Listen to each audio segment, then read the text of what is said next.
Alright guys, tomorrow I'm leaving for SEMA, which means I'm going to be gone for a week and a half because I'm going there for work, which means you have to set up and tear down the whole booth, which is a big process. I'll try to show it to you guys because it's pretty wild, like what it takes to build like our booth at least specifically.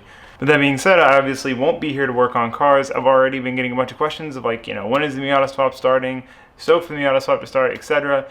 And honestly, there's always stuff I need to tell you guys about and stuff I'm interested in telling you guys about, and I enjoy like the rapport we have, like the back and forth between like, I ask something or tell you guys something and I get to hear what you guys think in the comments and respond and whatever. So if you care about what's going on behind the scenes, like why we're still in this house, when the Miata swap's going to start, and some other ideas I've had, then this is probably the video for you. If you don't care about that at all, because there's plenty of people who don't, which is totally fine, I get it. Your time is probably much better spent on YouTube somewhere else, watching somebody else do some car stuff that you actually enjoy watching. So with that out of the way, the first thing I want to talk about today is I've always kind of wanted to do this, and I've been like thinking about it. Basically, when I started watching YouTube, it wasn't like, I didn't even know that like this existed, like channels and whatever. I didn't even know what like subscribe meaned. I just like, I would use grandma like a YouTube. I would use YouTube like a grandma would. Like I would just search stuff, boom, like drifting. And then I'd see videos like Stewie Bryant, like the Inertia MS stuff, like him just ripping it in missile cars and throwing them into walls. And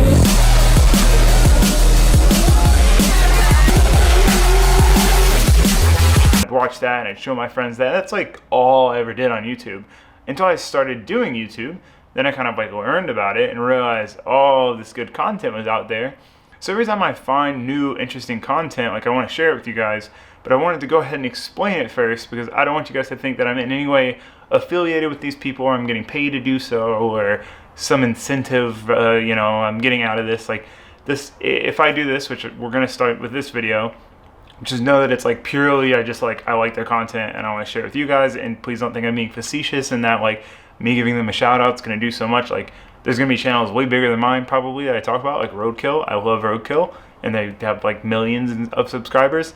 It's not that at all. It's more so just to share content with you guys that you guys might like if you don't know about it already.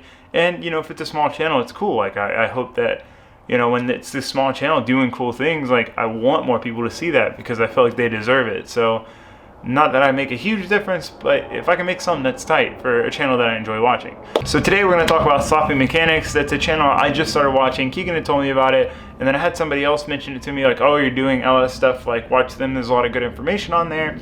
And I finally just like actually stumbled upon it. I'm like, okay, I've heard of this, let me watch it, let me check it out. So I watched the like hour-long channel trailer thing about like what is Sloppy Mechanics, and then went through a whole playlist of Don't BS Me project. I finally started on what I said I would start on and started ripping everything apart. So I pulled everything out of the engine bay and pulled out most of the wiring, and I'm going to clean up some things and start on this Turbo 4.8 project, which is sick. Basically, he has this 1,000 horsepower Colorado using like stock bottom end, stock everything LS's, like reusing head bolts, reusing head gaskets, proving to people that it works. Like people say you can't do it, he's like, all right, well I'm gonna try it, and he's willing to pull the motor back out if he has to.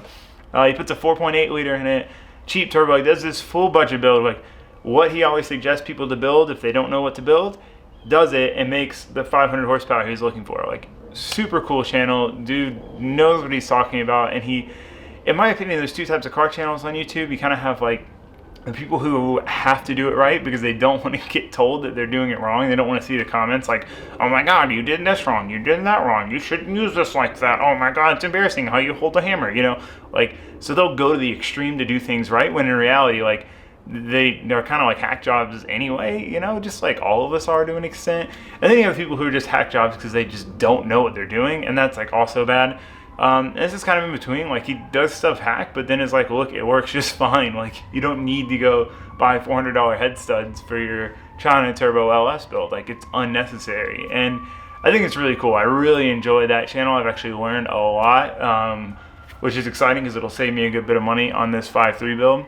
I won't be going as crazy as I thought I needed to, because the problem is you have misinformation everywhere. So like one person hears this one thing about why you should do this, and then they regurgitate it all over the forums, and it expands. So then like 10 people hear about it, and then they tell 100 people, and then they tell 1,000 people, and then now it's like, fact, you can't use this, it's the worst motor ever, blah, blah, blah, blah, blah. So the fact that he goes out there and does it and just sees firsthand if it works, I think it's pretty cool. God, my neighbor has been weed eating her yard for the past, I don't know, like 3 or 4 hours. We're just gonna keep going with it because I don't want to stop it, because I've stopped like twice now as I tried to start this video. Side note, it is a beautiful day here in Florida. It's kind of why I'm out here. I'm using any excuse I can to be outside because it feels amazing. It's like low 60s, and no, I don't need to wear this beanie. It's just been sitting in my hat rack for 8 months, and I finally have the chance to wear it, so I'm gonna wear it. Okay, so that's out of the way. I'm gonna start doing that. Cool channels that I like and enjoy, I'll mention them. Just know that it's no affiliation, it's just a recommendation, okay? Cool, we're good on that. Okay, moving on. House. I've been getting a lot of questions about the house. I thought I had addressed it. I guess I didn't address it. Basically, we were planning on moving out of this house. I was willing to pay more money for us to get, you know, either a house with like a 3-car garage or a house with a bigger yard. Well, every time I film a video out here where I'm just talking, a plane flies over. Planes never fly over. I never hear planes flying over. I make a video, planes fly over. I don't understand. I really don't. It's like every noise possible. I probably shouldn't put this video out. I'm questionable about it anyway. And now there's all these planes flying over and noises, so. Okay, so we were looking for this other house. We tried. The problem is around here, around UCF area, everything goes really quick. It's like August, around the beginning of school, is when everything goes up for lease and everything ends the lease. Oh man, I've got to wait till this ends. Hold on. And we're back. So basically, the timeline to get a house is very difficult because, you know, you've got to kind of look like a month before you leave, because generally anything 2 months and above is going to be rented by the time you're ready to rent it, unless you want to have 2 rent payments for like months at a time. It's just a mess. And for us, especially around the time when our lease ends, is a straight feeding frenzy for houses, and they go like that. Like we would call and they'd be gone like already, same day they were posted kind of thing. And even then, like all the houses we looked at were definitely more expensive, you know, like $300 to $500 a month more expensive. But then it was like we were also giving something up. It was like, cool, okay, now we've got the big yard we wanted, but we're in a terrible location. Or cool, you know, we have a slightly bigger yard, but now we have no street parking, which we have pretty good street parking here. So all in all, we were like, we got a pretty good setup here. We have good neighbors that don't complain about us wrenching on our cars late. Like, all in all, we might as well stay here for another year. Ideally, in a year, I'd like to buy a house. I don't really see that happening, so it'll probably be like 2 years. Maybe we'll find a place for the next year, but for now, we're staying here, and we're going to make the best of it. And it's fine, really. So I put some effort in to get the garage all sorted. This was all, like, just junk, basically, that I, like, need to keep, but didn't need access to. So now that's all Miata parts, brake parts for the truck, things like that. Don't want to do that. That's going to suck. Over here, this was all like junk, a lot of which got thrown away. Now it's 3 empty totes and then like some oil stuff. So I have like these 2 shelves and all these totes to put parts in, whether they're off this motor, off that motor, whatever. Like I have places to keep things organized so that I have this nice, clean, neat work area to deal with, and I don't have to work in clutter because I like absolutely cannot. It like kills my motivation. Fed side could still use some work, but all in all, we got the garage much better than it's ever been before. We have a garage couch, which is sick. People can hang out. So far, I mean, so good. So yeah, that's pretty much that with the house. We're gonna make the best of it. You know, we have enough room for the cars I have. It sucks we can't expand, but maybe I'll be able to get a shop if the YouTube thing picks back up, which it is, thanks to you guys liking the videos, watching them, commenting on them. It's definitely picking back up. So I really appreciate all of your guys' hard work and effort and caring and stuff. Like it means a lot. So maybe stuff can be figured out down the road, but for now, this is where we're at. It's cheap, we've got good neighbors, it's fine, it works.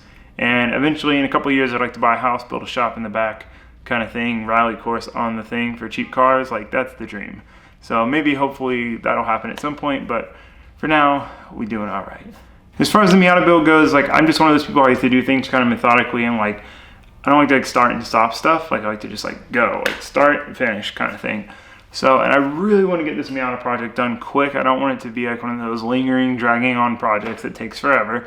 So, if I had started this week, like, then I would have like got maybe the motor out and the motor out in the way in the garage so nobody else can work in here, and then left for SEMA. So I was like, it's kind of pointless. Plus, Martin should have, I think he just sent me or will be sending me tomorrow the K member, which is like the first part of the project after the motor's out. Car side of things. So like it just doesn't make sense to start on it while it's running and driving and movable right now when I don't even have the parts yet. So in theory, when I get back from SEMA, everything should be ready. Everything should be here. I will have no excuses to stop. We'll pull the motor out, get it taken apart, do all that, motor on the stand, taken apart, frame in stuff, things, cutting, welding. We'll go hard on the project. I don't want to slack on this one. If I take more than 2 months, start yelling at me in the comments below, please, because I don't want to be lazy. As far as the Vette goes, it's probably going to kind of stay the way it is now, because it's like my daily, plus it's like my reliable drift car, which is sweet. Like, I just get in it and go, and it works. Knock on wood. But I was thinking about this because of watching Sloppy Mechanics. They've implanted like a worm in my brain about doing a turbo LS now.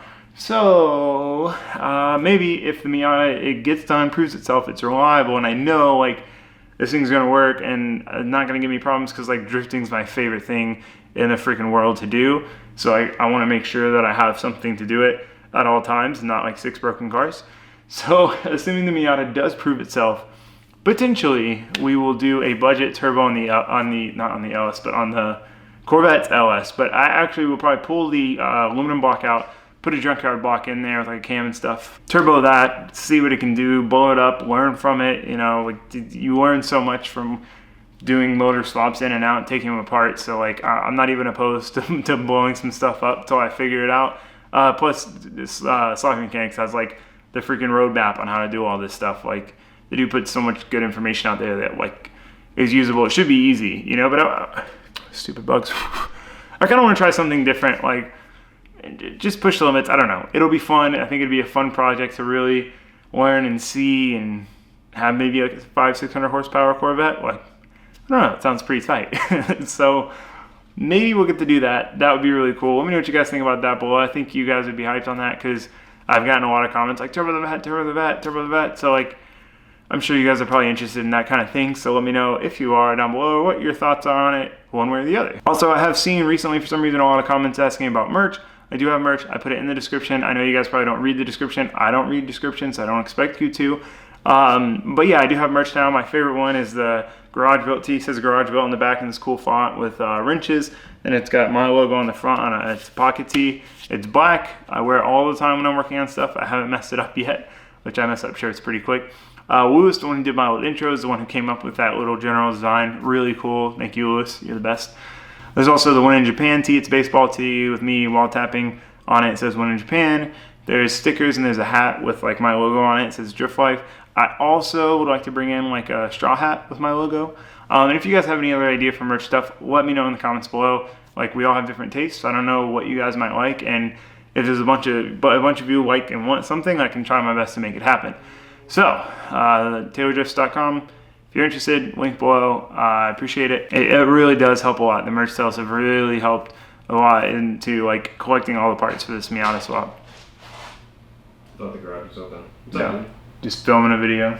Oh, gotta do the gym. I'll see you later. Later. Also, real quick, huge thank you to those on Patreon. That has also helped a ton. Like, a dramatic amount. Like, just that amount per month makes such a big difference in like being able to buy this part to finish this project or not. And it really means a lot to me. And it really helps everybody else who watches the videos, because I'm able to like, actually get stuff done faster. So I really appreciate all of your support. It does mean a ton to me. You guys are the best. So thank you again for that. And I look forward to exciting new content on Patreon. I've got some cool ideas that I will start implementing as soon as I get back from Vegas. This is the big trip that I've got to like do, get over with, and then get back. Also, speaking of Vegas, let me know what you guys want to see specifically in Vegas. Like, what type of cars you want covered, what builds specifically you want covered, what people you want me to try to talk to. That one's kind of a hard one, but I'll try my best. What stuff in Vegas you want to see covered, more information about SEMA. Like, well, I don't know what you guys want to see. I've been there like 4 or 5 times, so like, I understand the gist of SEMA, but if you guys don't and there's like, you want to know this, like, let me know so I can film it, because I'm probably not going to do the daily vlog thing. Like, it's just like a repetitive car show if I did something like that. So unless you guys really want me to do that and push me towards it, I don't plan on doing that. I plan on making like specific videos about certain things. I don't freaking know. You guys know better than I would. What do you think? What do you want to see? All right, well, I've got to finish doing laundry. I've got to get packing, and I've got to get ready to go So I'm gonna go ahead and end this video here. I just want to say thank you, especially to all of you who made it this far in the video. You guys are awesome, because I know it's just been me like rambling on and on about like life stuff, but I hope that if you guys wanted to know, you now know, and all of you who are gonna complain that I just talk too much, you left the video when I told you to leave the video, and you're not here complaining at me in the comment section, because I told you, I warned you. And with that, thank you guys for watching. Thanks for subscribing. I'll see you next time. We'll be at SEMA doing something. I don't know what, but I know the first two things. So I'll see you there. All right, goodbye.